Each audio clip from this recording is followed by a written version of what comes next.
welcome.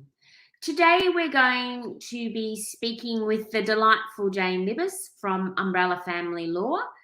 I met Jane at a conference around getting yourself in the media, actually, a few years ago. And I loved her energy and I loved her different take on supporting people through divorce and separation. She has really has a focus on helping the individual move forward. So welcome today, Jane. So exciting to be here, Maureen. Thank you for having me. I'm excited too. I forgot to tell you that I do this at the start. I usually get people to share something quirky or interesting about themselves, just so people can get to know you a little bit. So it doesn't have to be that, groundbreaking, but you've got anything you'd like to share about yourself? When I was at uni, I was in a lot of choirs. I was in the choral society at Monash and did a lot of intervarsity choral festivals. So I've sung in the Opera House a couple of times and in various awesome places around Australia. So that was fun. Not necessarily quirky. I did do a term of burlesque once a few years ago. That was maybe a little bit more quirky and lots of fun. That sounds fun. And I didn't know that you were a songbird. Songbird, if there's about 200 other people with me, then I'm amazing. Me too. You know that old adage, I know how to hold a tune. That's me. I do love a bit of karaoke. I reckon you'd be good at karaoke. I never can choose the right song though. It's always the song's fault. Yes, it is. It is. We should practice a duet sometime, Maureen. Exactly. I love a bit of harmony. So let's get back onto the topic of today, which is the joy of helping people. So have you always been someone who's liked helping people? Look, I have. I think I've been passionate about it since I was at school, and I've always liked to be on committees and doing things for people. And when I was interviewing for my first job in law, the family law partner, who's a brilliant, very tough litigator, said to me, all these effing law students tell me they want to be family lawyers because they want to effing help people. And I say that they should be effing nurses. And I thought, oh, okay, well, I won't tell you then that that's me. But that was absolutely me. That is why I want to be a family lawyer. It is because I genuinely do care about really helping people start a new phase of their life. Yeah. So I like the positive spin you've put on that. So tell me a little bit about your view on what sort of support people need to start that phase. Sure. So I guess when people are separating, sometimes it's a source of great joy for people because they might have been in a relationship they've wanted to leave for a long time. And when they've finally had the guts to do it, it's fantastic and they're just wanting to dive into their new life. But for some people, of course, it's a source of great anger or grief. And for everybody, what it means is that they're going to be leaving home. So fundamentally, or they're going to be left in their home, but they're going to be there without their spouse. So a huge aspect of their life is inevitably going to change, whether that's a positive or a negative from their perspective. So what we really love to do is obviously help them with the big picture legal issues, time with children, divorce, property settlement, those main legal focuses. After all, we are a law firm. But we're also really passionate about helping people connect in with whatever else it might be to start their new life. It might be that they need some inspiration for starting or ramping up a business, or it might be that they need a careers coach because they need to get back into the workforce or start working more. Or it might be that they just want to have a bit of a revamp of their image. And so we have people in our network that we can refer them to for that. Or they may need to help find new extracurricular activities for their children. I mean, there are just so many things, particularly when people are perhaps, inevitably, the children may well be going between houses. It might be that they've got to move to a new suburb entirely, re-establish their children's lives. It may be that there's new schooling issues. All of those sorts of things we value as being very important to our clients. And we like to use our large, extensive network to help refer them to the right people to get support around those issues if need be. Yeah. So it sounds like it's sort of slightly different to what you would think a traditional law firm would do around family law. I think that's right. Yes. So we've actually started a program called Umbrella Family Support where we're really actively wanting to do that, help them start their new life piece.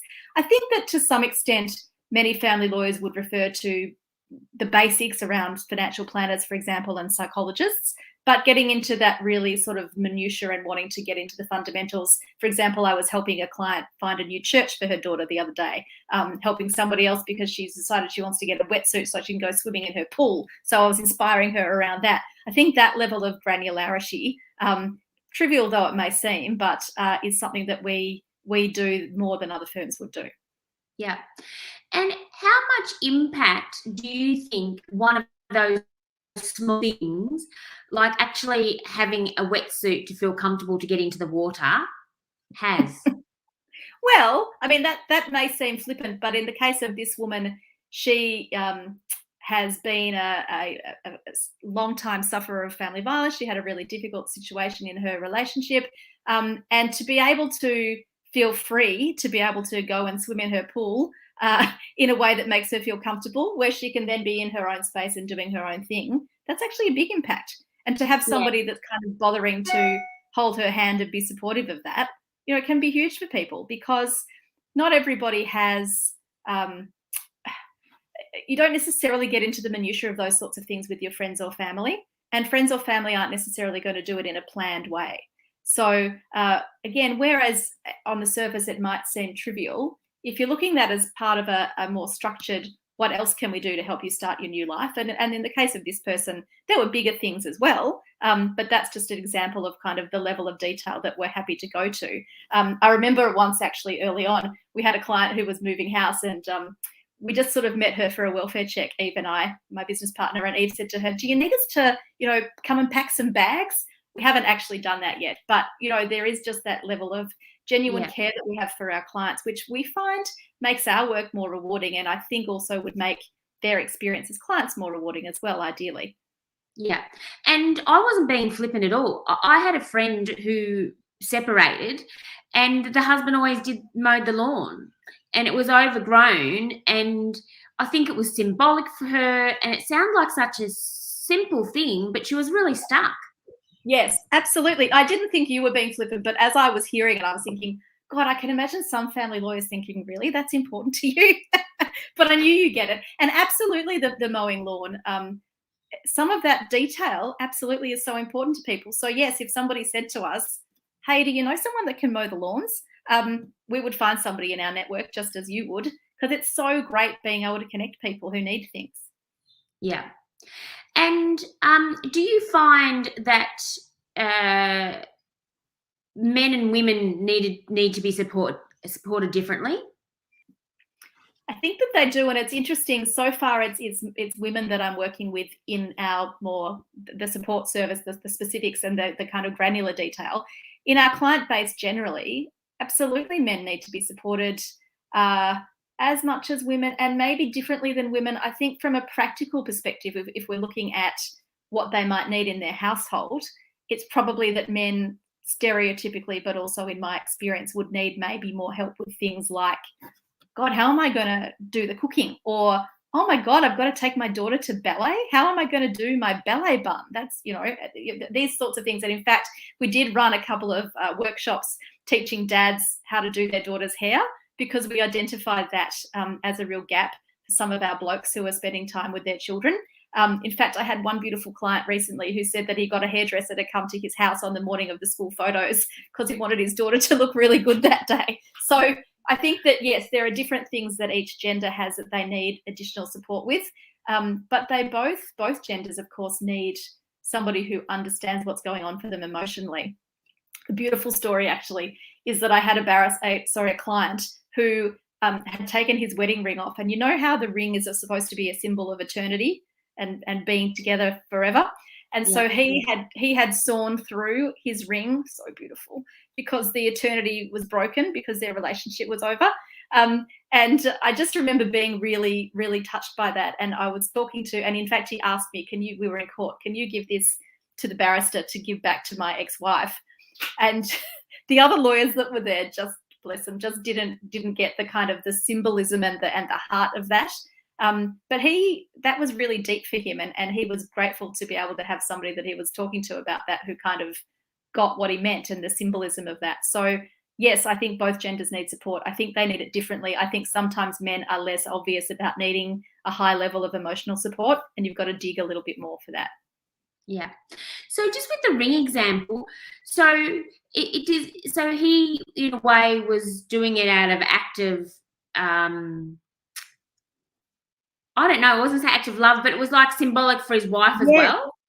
It wasn't Well, like, oh, F you. no, it wasn't. It wasn't FU. It was more, I'm really sad about this. This isn't, I don't need to have a complete ring anymore because our relationship is not never ending. Yeah. So, Yeah. which I just think is a beautiful little aside. Some people Yes. wouldn't get the symbolism of it. And I think perhaps in giving it, perhaps the act of giving it back to the wife was maybe, could have seen by her, I suppose, as a bit of an act of aggression. But from his side, from my side, in terms of supporting him, it was really kind of an act of deep sadness about the loss of the love. Yeah.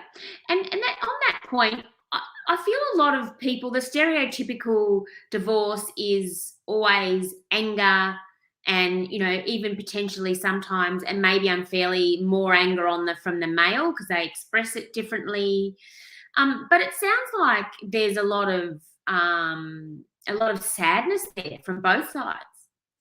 I think sometimes there's sadness. I mean, I'm quite often amazed at how quickly our clients move on. So I think sometimes because they've perhaps been through the sadness and the questioning, and this is what we often see actually, is that somebody is further along the separation journey, the spectrum, than the other party. So sometimes people will have been experiencing the grief and the loss while they're in the relationship, sometimes for years, knowing that they're just waiting for the right time to be able to leave.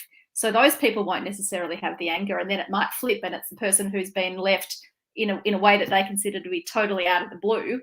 Then sometimes those people will be enraged.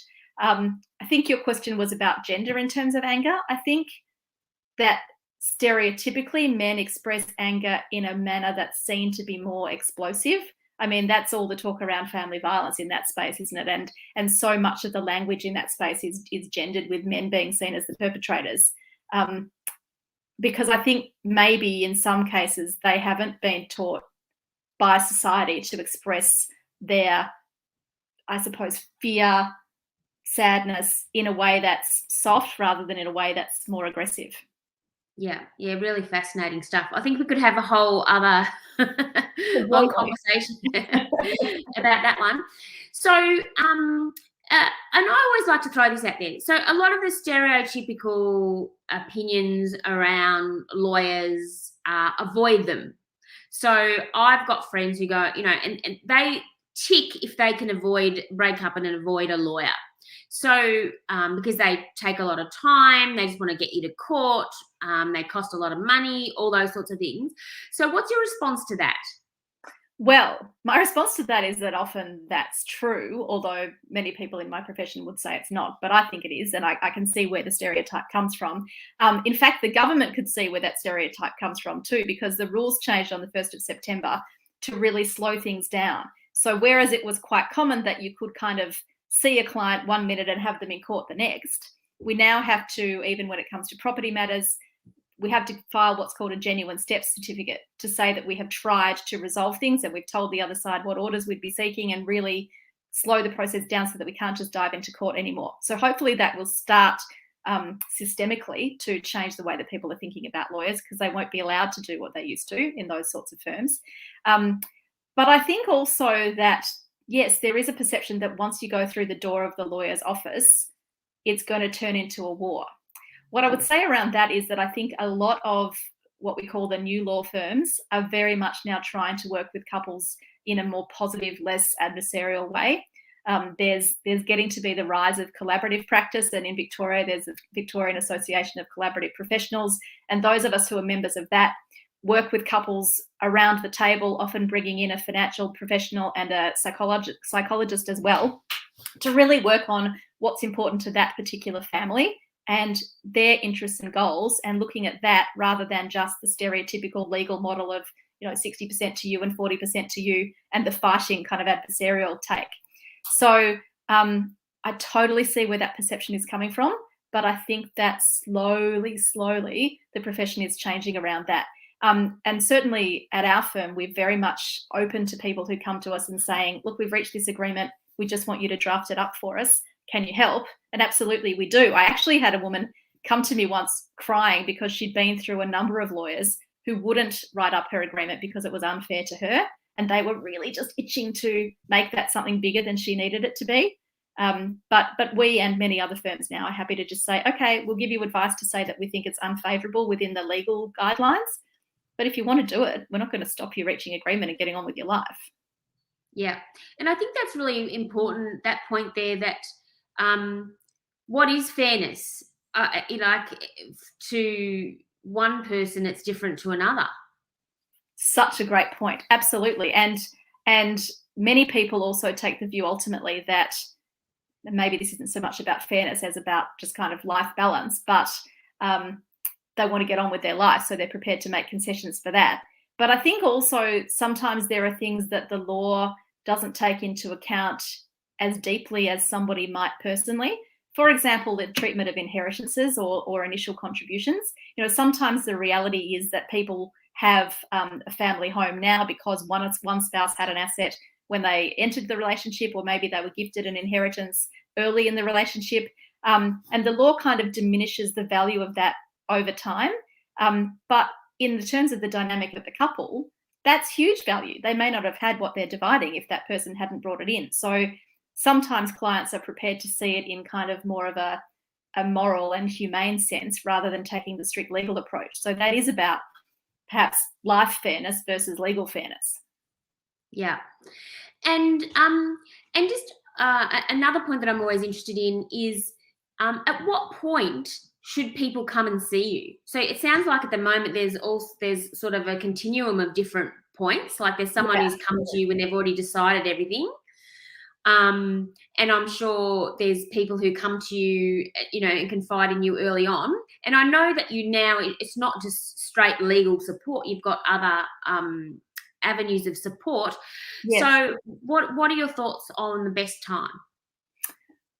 I guess the best time is the time at which you think you need help to some extent. That's one answer.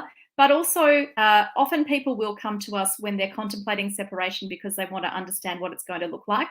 And so sometimes, for example, if a man comes who might be thinking of separating, typically in that case, if you've got young children, for example, the child would live predominantly with the mother and the dad would spend sort of maybe short bursts of a couple of hours, say 2 or 3 times a week with a very young child.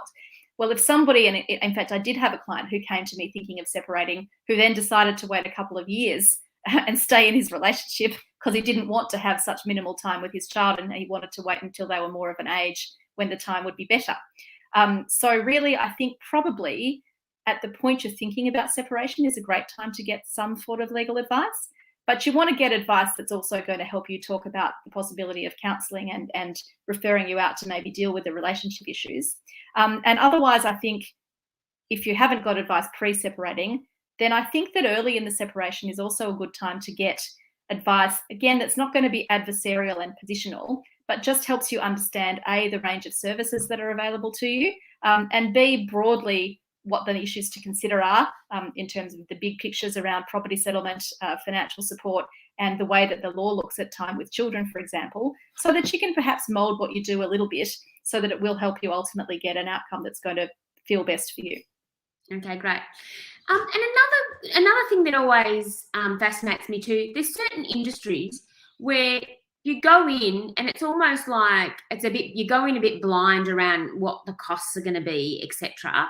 And I think sometimes it's disadvantageous to the people who might not get help because they go, oh, it's going to be just so exorbitant and it's a bit unknown. So how does it usually work? Great question. So we are required to give people an indication of cost really before they engage us. We're required to give a cost estimate. The difficulty is that in family law, it's very much a kind of how long is a piece of string sort of scenario, because if somebody's coming to us and they're able to quickly reach a resolution with their partner, of course that's going to cost a lot less than if suddenly it becomes the War of the Roses and they find themselves in court. But every lawyer is required to give that cost estimate, so everybody should know very early on what the likely range of costs are and how the lawyer charges. Yeah. And so what if someone came to you for advice and it was like a one-off, so you just pay for that one-off session? Mm-hmm. Yeah, absolutely. So for us, We offer an initial fixed fee interview.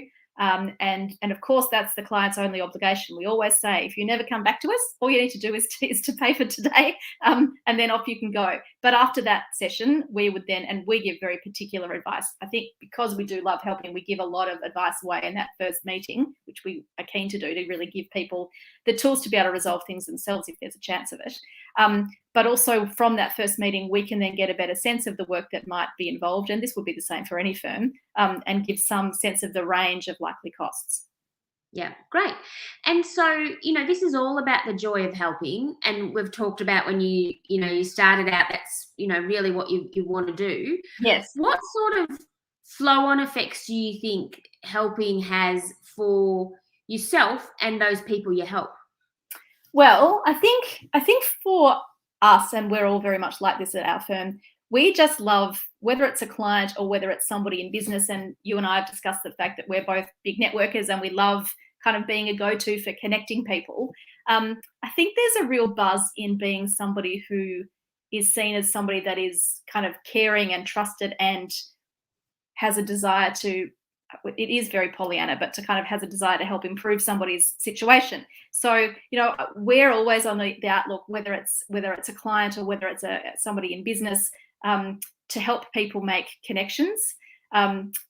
Recently, for example, I met at my networking group, I met somebody who makes liqueur chocolates, right? And so I thought, oh, that's really exciting that you're starting up that business and you're doing that. So I've now introduced her to a whole lot of other people that might support that. Or, for example, I met a woman who's a canine myotherapist. I didn't even know that you could have myotherapy with dogs, but Yeah. She was talking about pain and so on. I thought, oh, that sounds really interesting. So I organised a seminar with her and with a vet, and with a dog trainer, so that we could talk to people who have little puppies about how to look after their dogs during lockdown. And again, it's just that real desire to help. It is so Pollyanna, Maureen, but to help kind of bring goodness into people's lives. So that makes us feel good. But also, people who attended that seminar, this is kind of a good example, we're really interested to learn about the things that were on offer, and they had some help that was specific to their pets. And again, those people might then talk to their friends, and it is that flow-on effect of, it is the good karma effect, I suppose, isn't it? Or if somebody's being good to me, I will pass that on to somebody else. Yes. I was just listening to a podcast yesterday actually about that, and it is it is so strong that if you're helped, you want to help, either help back directly or someone else.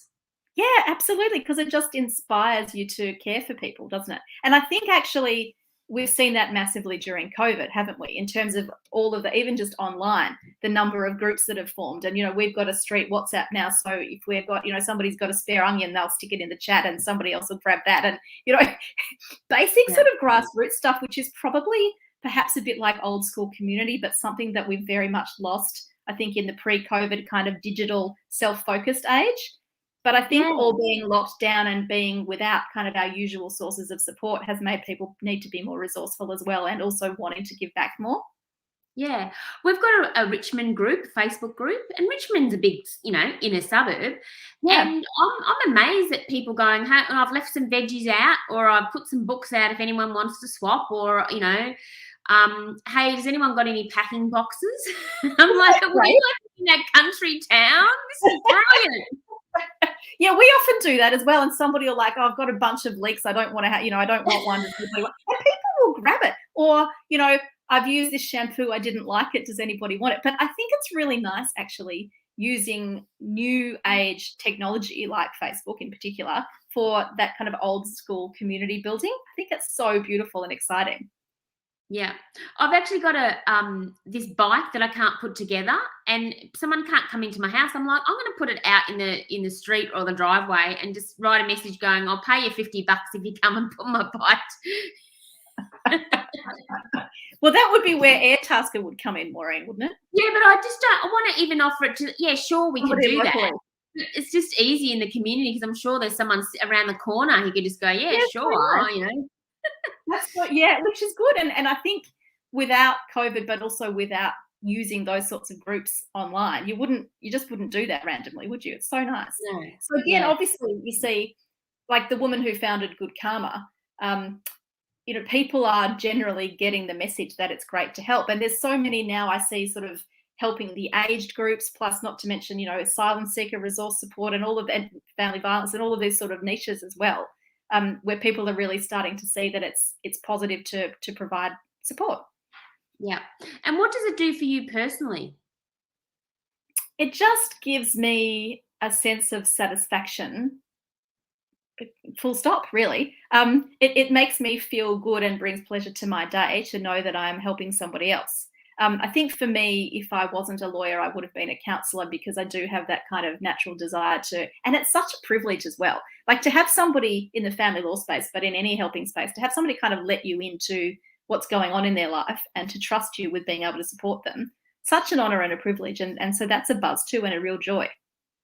Yeah, for sure.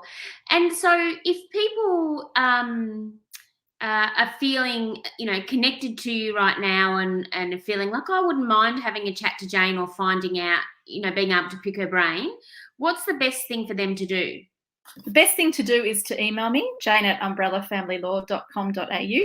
Your team have helpfully put it on the screen. Just say that they've heard this session and that they'd love to have a chat. I'm happy to chat to them about their family law problems, or put my umbrella family support hat on and help them with any pivotal life moment that they might be going through and just want some support with. And actually, where we were offering through Umbrella Family Support some free Inspire People Through Lockdown plans, we've still got some of those available if people want to reach out to us to get some free support to deal with what is hopefully now the tail end of lockdown, but dovetailing generally into maybe some broad life support that they need. Yeah. And Jane's been helping me, which has been fantastic. I'm feeling very motivated. I love helping you. Because also what I want to say is people would look at me and go, well, Maureen doesn't need help. And I think that's another theme out there where we go around the world, looking a certain way to the world, but you just don't know what's going on for people. No, you don't. And that's partly why we started our second business, the support brand, is because sometimes you don't necessarily need a psychologist or even a coach. You might just kind of need somebody that's not kind of right in your sphere, but is a trusted person that you can say, I just need to whinge about this. And can you just motivate me to do that? And I think that there's a bit of a gap sometimes for people in that. So we're kind of wanting to become professional handholders in a sense, and like the best friend that you may not have, or that you don't want to confide in about particular issues. Yeah. Or the best friend that isn't too close to it, so doesn't have an opinion. Exactly.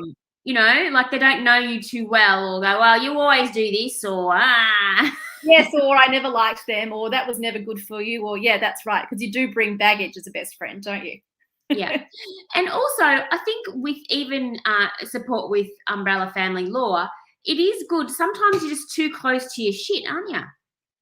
It's good to have that, a little bit of... Maybe we need that as a hashtag somewhere, Maureen. Hashtag too close to your shit. Yeah, absolutely. And I couldn't recommend anyone more highly as a first port of call to talk through this stuff. So there sounds like there's two things, Jane. So there's, for those people who are thinking of, at some stage of separation or thinking about it. Mm-hmm. And then Absolutely. also for people who would just like a right-hand person to help them, with the last bit of lockdown and getting out again. Absolutely, absolutely. Or beyond lockdown to as a right hand with any aspect of their life. Yeah, absolutely. Excellent. Been so great, Maureen. Thank you. That's okay. Well, thank you so much for joining us today. If anyone would like to contact Jane directly, you can email her, Jane at umbrellafamilylaw.com.au, or check out the website. And just as a final thing, how did you come up with the name Umbrella Family Law? Well, we were tossing up business names and it was a really rainy day and I saw a whole lot of people with umbrellas and I thought, yes, that's what it is, because you see, we want to be the hub to provide the shelter and then to give people whatever guidance they need. Yeah, beautiful. So ready for when they're ready to walk out in that rain again. That's exactly right. I always say, if you're in pain in the rain, call Jane. On that note, thank you so much. Thank you, Maureen. Bye. Bye.